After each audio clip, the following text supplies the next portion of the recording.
bien penser, il faut bien réaliser qu'il y a trois choses importantes, comme la trilogie, qui mènent les sociétés. Le sexe, l'argent et la religion. Quand on analyse la dernière, la religion, il y a 95 ou 96 milliards d'humains sur la Terre, mais il n'y a que 2,5 milliards qui sont chrétiens. Donc, c'est une minorité.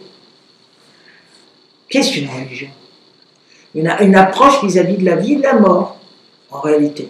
Ce n'est que le problème. Pourquoi il y a eu des dogmes? Alors, quand même, il faut quand même que je te précise qu'il y a quand même une chose très importante, c'est qu'il y a une différence entre le dogme et la loi. La loi, on peut la transformer. Le dogme, non. Paf, c'est comme ça, c'est le bon Dieu qui a dit, c'est fini. Dans les dogmes, même dans les trois religions monothéistes, nous avons une différence fondamentale entre les juifs, les chrétiens et les musulmans.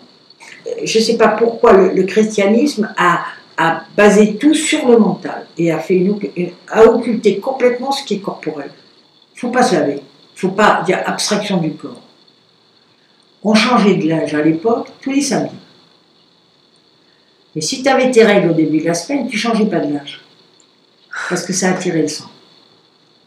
Le linge propre. La première religion juive. Alors, ils ont eu une force extraordinaire que j'ai écrite dans mon bouquin, qui est quand même une force merveilleuse. C'est qu'à l'époque, ils ont exigé que tous les enfants mâles, c'est-à-dire les garçons et les filles aussi, sachent lire et écrire l'hébreu. Karl Marx, Lénine, Engels, Trotsky, machin, c'était quand même des gens qui étaient d'obédience juive.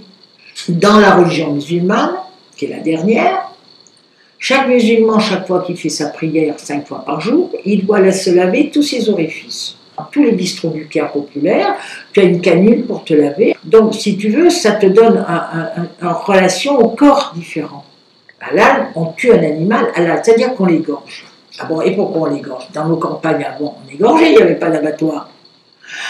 En réalité, moins la viande a de sang, plus elle se conserve. Chez les Juifs, qui étaient la première, les Juifs qui étaient la première des trois religions, il faut laver la viande, il ne faut pas manger de sang.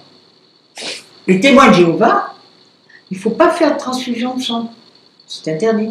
En Andalousie, il y a eu une communion extraordinaire au 9e siècle, 10e siècle entre les musulmans, les juifs et les chrétiens, c'est-à-dire qu'ils se sont échangés des textes et travaillé ensemble.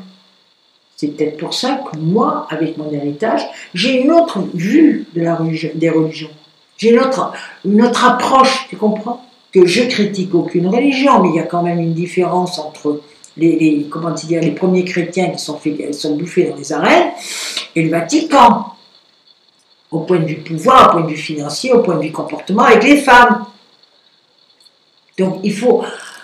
J'insiste actuellement parce que je l'ai écrit dans mon bouquin. J'ai peur que les religions nous reprennent le dessus.